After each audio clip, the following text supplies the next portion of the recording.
Le peuple a-t-il toujours raison? Ce peuple qui a pris la Bastille, Paris et la France un certain 14 juillet 1789. La Révolution française hier, aujourd'hui les printemps arabes ou le Brexit. 14 juillet, c'est aussi le titre de votre livre. Éric Vuillard, bonsoir. Bonsoir. Un récit paru aux éditions Actes Sud dans la collection Un endroit où aller. Alors ce n'est pas à proprement parler un livre d'histoire, quoique c'est un récit au présent. En fait, vous avez voulu donner la parole au peuple. Oui, c'est-à-dire qu'on a Michelet, en fait, est le premier auteur, enfin, je dirais la scène primordiale sur la Révolution française. Dans son grand livre sur la Révolution, on a un récit du 14 juillet que nous connaissons tous. Et dans ce récit, Michelet distingue, en fait, le peuple, qui pousse d'immenses clameurs, mais qui est muet, et puis les parlementaires. Et j'ai voulu, au contraire, raconter ceux qui ont joué le premier rôle ce jour-là, à savoir, en fait, la foule. La foule, les anonymes, on les découvre, alors vous leur donnez des noms, vous rappelez leur existence, leur métier. C'était important de les incarner ? Oui, je crois, puisque lorsqu'on nous donne des chiffres ou simplement une liste de noms, il ne se passe pas grand-chose. Du coup, quand on nous dit 98 morts, on n'est pas tout à fait touché par ce qui s'est passé ce jour-là. Tandis que quand on incarne la vie de l'un d'entre eux et qu'on le voit mourir, alors je crois qu'on éprouve quelque chose. Et à un moment, vous dites il faut écrire ce qu'on ignore. Au fond, le 14 juillet, on ignore ce qui se produisit, je vous cite, et pourtant vous le racontez. Oui, tout à fait. C'est un terme évidemment ambigu, un peu littéraire, qu'on peut interpréter de différentes façons. C'est une manière de dire que, justement, ça peut être lié à ce que je vous disais juste avant. Quand on n'incarne pas, quand on incarne, justement, je crois qu'on apprend quelque chose, en écrivant, par le geste même d'écrire, qu'autrement les chiffres ne nous donnent pas. Alors on va revenir sur l'un de ces anonymes. C'est l'un des tout premiers que l'on découvre en tant que lecteur. Il s'agit de Jean-Baptiste Réveillon. Alors vous ne le connaissez certainement pas, vous qui nous écoutez, mais c'était le patron de la manufacture royale des papiers peints. Pourquoi vous l'avez choisi, lui? Il était emblématique. C'était pas vraiment, en tout cas, un homme de la foule, lui. C'est l'inverse. C'est un grand patron de l'époque. Vous commencez avec lui? Oui, je commence avec lui. En tout cas, je commence avec l'émeute qui succède au fait que Jean-Baptiste Réveillon a déclaré dans l'Assemblée de son district qu'il fallait baisser les salaires. Et donc, à partir d'une rumeur, en fait, dans le faubourg Saint-Antoine, le faubourg se soulève, la répression va être très forte et ça va faire 300 morts. C'est donc la journée, finalement, quasiment la plus meurtrière de la Révolution française. Ça inverse un peu les choses par rapport à ce qu'on peut nous dire des grandes journées, disons, de la terreur. Voilà. Alors, vous nous rappelez que la France, à l'époque, est criblée de dettes, que le pouvoir d'achat est en baisse, qu'il y a des famines. Alors, hormis les famines, ça ressemble un peu à ce qui se passe aujourd'hui, c'est-à-dire... Disons qu'il y a de toute façon des phénomènes structurants, même s'il est toujours difficile de faire des comparaisons avec l'histoire. Quand on regarde l'histoire de notre temps, on ne le voit plus de la même manière qu'on voyait le 14 juillet au 19e siècle, par exemple. Donc évidemment, pour nous, en tout cas, la dette, par exemple, de l'État, ou le chômage de masse, qu'avait donc en 1789, nous touche, évidemment, puisqu'il nous rappelle notre époque. Et parfois, vous faites des comparaisons audacieuses, Éric Vuillard, puisqu'à un moment, vous parlez de Necker. Et puis, ce fut Necker, de nouveau, afin de rassurer la bourse, car c'est à la bourse déjà qu'on prenait la température du monde. Et en fait, Necker, c'est un peu le Kerviel du XVIIIe siècle. À Kerviel, je ne sais pas, je dirais plutôt, au contraire, quelque chose comme ces hommes aujourd'hui qu'on voit louvoyer au fond entre la finance et l'État. C'est une chose qui est très commune aujourd'hui dans les États européens. On a eu il n'y a pas longtemps le cas de Barroso, ou en tout cas la grande industrie. Et puis il y en a beaucoup d'autres. Au fond, la plupart des hommes d'État, finalement, après, finissent leur carrière dans une grande entreprise ou pour des groupes. Donc c'est plutôt à ça que je faisais allusion qu'à... D'ailleurs, vous employez le terme de trader dans le livre.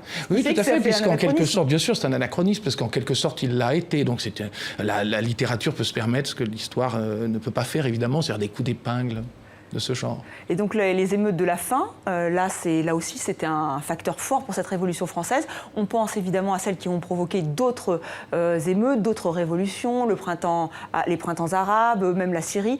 C'est ce que vous aviez vraiment envie de faire, ce genre de parallèle? C'est-à-dire qu'en tout cas, effectivement, les peuples se retrouvent souvent au même rendez-vous malheureux. Donc c'est à ce moment-là que des consciences populaires adviennent et que des révoltes ou des émeutes se produisent. C'est toujours le même mécanisme? Ah non, je ne dis pas que c'est toujours le même mécanisme, mais en tout cas, il est certain que la faim, par exemple, le chômage et ce genre de choses ne sont pas propices à la paix sociale. C'est le moins qu'on puisse dire. Alors, 14 juillet rend hommage au peuple. Le peuple, est-ce qu'il a toujours raison? Alors, je ne sais pas s'il a toujours raison, mais en tout cas, il a toujours ses raisons. C'est-à-dire que là, on les évoquait. Quand le peuple a faim, quand le peuple ne trouve pas de travail, quand la répression est très forte, alors il peut se soulever. Alors évidemment, selon la façon dont la répression opère, dont l'idéologie opère, là, on pense évidemment aujourd'hui à la Syrie. On voit que là, on a un peuple captif d'enjeux à la fois extérieurs, intérieurs, et que finalement, au long cours, les enjeux qui étaient ceux du départ ont été recouverts par d'autres. Mais quand un peuple est, je pense, libre de faire valoir ses raisons, que c'est un peuple puissant, disons, alors dans ce cas-là, oui, ses raisons ont raison. Et pourtant, aujourd'hui, on parle de populisme. Le peuple, finalement, une certaine classe, une certaine élite le regarde avec suspicion. On pense au Brexit, il a été très critiqué. On a dit que le peuple n'avait finalement pas compris.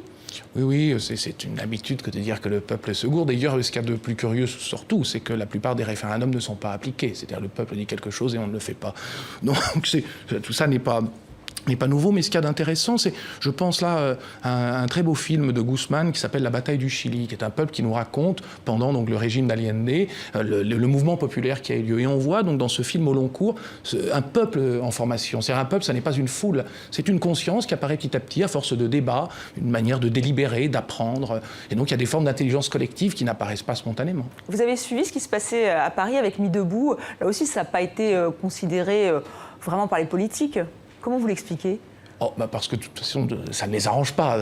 Et puis ensuite, bon, c'est une forme de concertation collective qui a duré peu de temps. Je pense que si la forme s'était élargie et qu'elle avait pris plus de pouvoir, ils auraient été bien obligés de la considérer. D'ailleurs, ils l'ont fait, puisqu'ils l'ont en quelque sorte réprimée. Et en France, c'est vrai qu'il y a une certaine méfiance, on l'a dit, on utilise peu le référendum. Comment, là aussi, alors que la France, c'est la Révolution française, finalement, est-ce qu'on fait assez appel au peuple ? En quel sens ? Dans le sens, il n'y a pas beaucoup de référendums. On sent que les Français, par rapport aux Suisses, par exemple, qui, eux, utilisent beaucoup le référendum. Nuit debout, par exemple, n'a pas non plus débouché sur un mouvement politique, comme on a pu le voir en Espagne avec Podemos ou Syriza en Grèce. Est-ce que la France est devenue frileuse ? C'est-à-dire que tout dépend de ce qu'on appelle le peuple. Est-ce que lorsqu'on fait un référendum, tout dépend des circonstances, on fait vraiment appel au peuple, on fait appel aux électeurs, en tout cas. C'est une forme de domestication, déjà, du peuple. Et puis, lorsque, comme dans le cas de Podemos ou de Syriza, un parti se forme, ce sont des représentants qui prennent la parole. Aussitôt, le peuple la perd. Il la leur a donnée ou ils l'ont prise. Donc, je crois que précisément, l'histoire, s'il y a un courant émancipateur dans l'histoire, on peut imaginer que le peuple prendra de plus en plus la parole et c'est en général lui qui s'en saisit. Alors, ce 14 juillet 1789, le peuple a pris la Bastille et vous avez cette phrase « Elle sidère ». C'était une évidence de prendre ce lieu. Oui, pour plusieurs raisons en fait. Tout d'abord, le gouverneur de la Bastille avait fait transporter la poudre qui se trouvait à l'Arsenal et qui aurait pu être saisie plus facilement à la Bastille. Or, le peuple voulait s'armer. Il avait d'abord pris des fusils, mais ces fusils n'avaient pas de poudre. Il fallait donc investir la Bastille pour pouvoir s'armer et se défendre contre les armées du roi qui approchaient de Paris. Vous avez rappelé l'émeute Réveillon. Le peuple était donc échaudé en fait depuis le mois d'avril. Et puis, la Bastille était une menace pour les faubourgs pauvres, donc il fallait la prendre comme place forte. Il n'était pas tolérable, au fond, qu'une place forte restât au centre de Paris. Et votre style, alors c'est vrai que tout est au présent, puisque vous nous faites vivre ce 14 juillet, enfin, le présent est utilisé pour le 14 juillet. C'est vraiment, vous vouliez rendre ce souffle, nous transporter, parce qu'à un moment aussi, il y a la foule qui est là, qui grouille. C'était vraiment votre priorité ? C'est important, je crois qu'au fond, qu'est-ce qu'a ouvert le 14 juillet ? Dans l'histoire même de la littérature, la possibilité et l'exigence de quelque chose de collectif.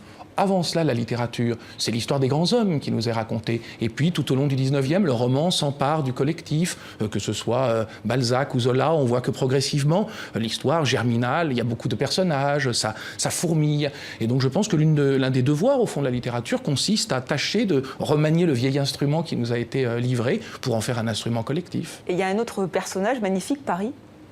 Oui, Paris, oui, qui est un personnage au sens sans doute où au fond, la grande ville moderne, c'est une forme très particulière de vie, anonyme, séculière, qui est très belle et qui permet des formes de liberté. Et du coup, en quelque sorte, elle se personnalise aussi, curieusement, mais par aussi une vertu poétique. Oui, vous en parlez avec beaucoup d'onirisme parfois. Et juste, vous terminez votre livre par un appel à la révolution. Enfin, moi, je l'ai lu comme ça, c'est le cas ? Disons qu'en tout cas, il ne me semble pas qu'aucun régime puisse durer toujours. On a fatalement l'impression, quand on vit sous un régime, que tout ça durera éternellement et que, bon, même si ça n'est pas parfait, on pourrait peut-être un peu l'améliorer, mais bon, vaille que vaille, ça nous suffira. En réalité, non. Le plus d'égalité et le plus de liberté qui ont été justement inaugurés par la prise de la Bastille et entre autres donc la Révolution française, je pense exige davantage de nous. Et je crois qu'un jour, quand on regardera nos régimes parlementaires, on trouvera ça, un petit peu oppressif et que c'était des régimes où le pouvoir était peu partagé. Et la France, elle est prête à se révolutionner ou pas du tout? J'en sais rien, vous savez, je ne suis pas du tout prophète, mais je pense qu'en tout cas, il y a manifestement depuis un certain temps un peuple qui se cherche, et pas seulement en France, vous évoquiez les printemps arabes, enfin, et on voit bien qu'en Europe, en Amérique aussi, et pas seulement d'ailleurs par les occupations de place, mais la façon dont certains candidats, tout à coup beaucoup plus à gauche, obtiennent les suffrages, notamment de la base. Bon, je crois que tout ça, ce sont des signes. Alors, sur quoi cela débouchera, je l'ignore. Eh bien, nous suivrons ça, et je crois que j'ai fait un néologisme. Après, à se révolter, ce sera peut-être mieux. Merci beaucoup, Éric Vuillard, d'être venu sur le plateau de 64 minutes, d'avoir été notre grand témoin. Je rappelle le titre de votre livre, 14 juillet. Pas de date, pourquoi? 14 Parce juillet, que je crois que ça sonnait mieux comme ça et que tout le monde le saisit aussitôt. C'est très bien. C'est paru aux éditions Actes Sud. Vous faites partie de cette grande rentrée littéraire, 560 livres, et donc 14 juillet.